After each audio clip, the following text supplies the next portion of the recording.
Ruslan. Jon Stewart has a brand new show out. And if you guys don't remember Jon Stewart, really funny guy. He used to host a show on Comedy Central, and he went on CNN to talk about American democracy. And he said something that I found very hopeful, okay? And I wanted to share it with you guys. So regardless on where you fall on the political spectrum or what have you, I think this should encourage you. And I also think he points out something really interesting about human desire and behavior that we can unpack as well. Okay, so this is Jon Stewart. Unfortunately, the messiness of democracy is oftentimes maybe one of its greatest weak points in that. So he says the messiness of democracy is one of its weak points, okay? I didn't quite factor in and consider how democracy is messy, meaning that I think that the messiness of democracy, though it is a weak point, I think the messiness and quote unquote weak point of democracy is evidence that the democracy is still working. That's what I mean. Regardless on where you fall on the political spectrum, regardless on where you fall on the bang bang, regardless on where you fall on these things, the fact that it's messy right now, I think is evidence that we're in a democracy and not in a place like maybe, Australia, where like you can't even say anything against this thing, or they might show up to you and like ask you about your social media status, right? Like, I think that it's a good mess. It's a beautiful mess that we can still debate and argue and go back and forth on things. We talk about protecting it. People generally want prosperity and security, and this is interesting. People generally want prosperity and security.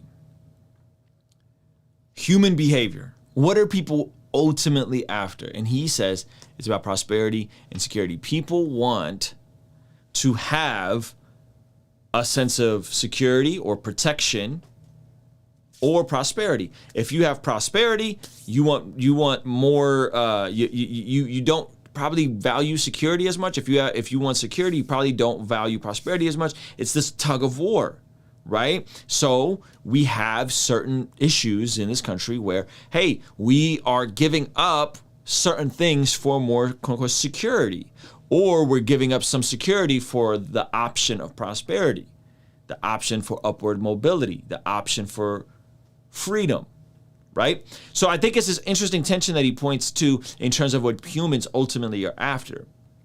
What are humans after?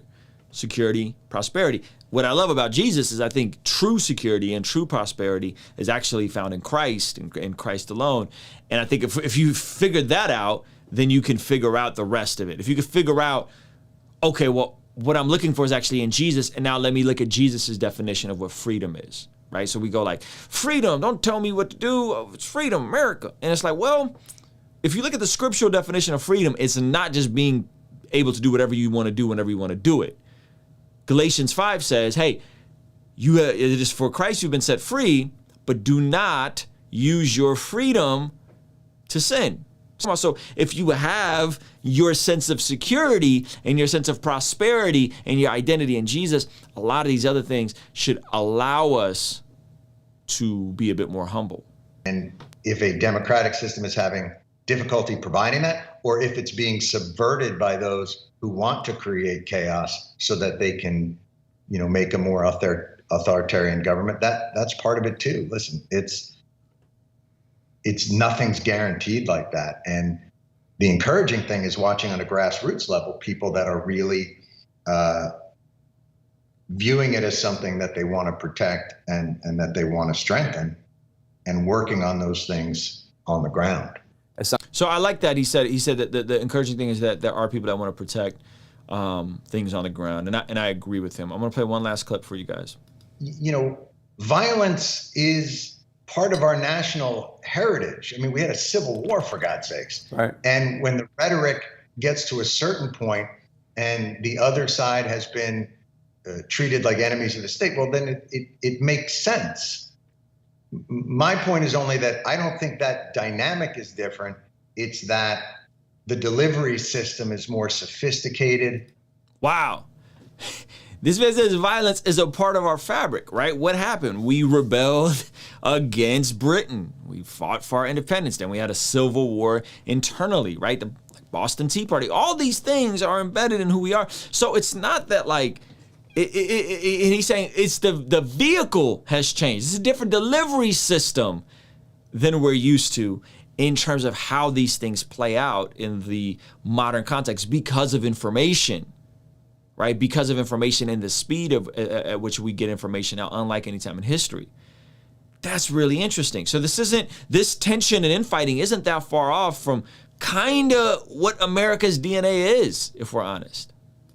More robust and more ubiquitous. And so the virulence of it kind of helps radicalize in maybe a faster way or a deeper way. I mean, we have algorithms that make sure that if you're starting to lean towards something bad, that you have to go, like everybody just dips their toe into radicalism and then the algorithm says, ooh, you like that video. Right. I've got a 4-hour manifesto you've got to see. Right.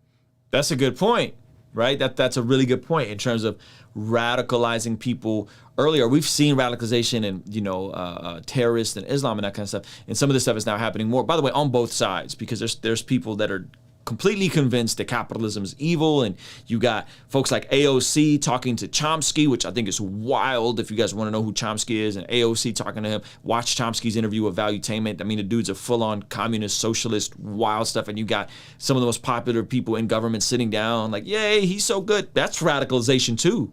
That's radicalization too. You know what I mean? Right. Like we've created a machine that makes that kind of radicalization more efficient.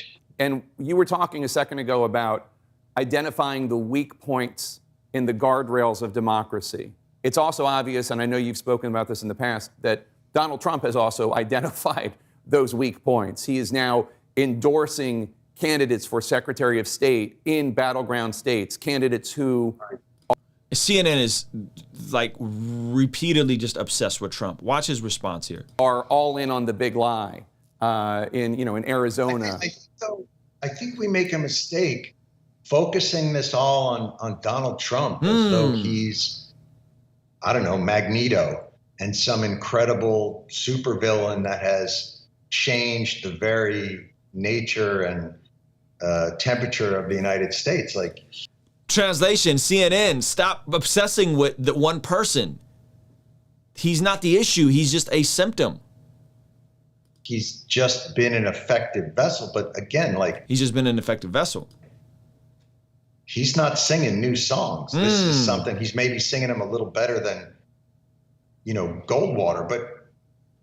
But I think it's a mistake to focus it all on this one individual. And not to focus it more on, the idea that power is its own reward, whether it be in the... Man, he says some good stuff there. Interesting to see Jon Stewart back and talking. I don't agree with all of his views, but I like that he pushed back against CNN. Like, y'all are kind of enabling a lot of this stuff, obsessing over one person. When he called him a vessel, I'd say it's a symptom. I don't even like... He is the reflection of where we are and where we were, and I think now we have something totally polar opposite than that, which I don't think is helpful. And so I think that this is a good conversation. I think the deeper issue is, where do you find your security and your definition for security? Where do you find your definition and your value of prosperity and your definition and value of freedom? If it's in you or if it's in the world, well, goodness gracious, you're going to be in a rough spot. If it's in Jesus and the biblical definition, the truthful definition of those things, I think you're probably going to approach life much more humble and much more relaxed, or at least you should. So those are my thoughts on it. Let me know what you think. Kingstream Entertainment. Ruslan. Hey, thank you so much for making it till the end of this video. Remember to hit that like button and make sure you're subscribed. I wanted to tell you about a free upcoming course I am putting together at mastermyhabits.com. When you sign up right now, you'll be the first to be notified about the course. And in the meantime, you'll immediately get access to a playlist going over my journey on how I went from addiction to freedom forming habits. So make sure to hit that link in the description. I'll see you on the next video.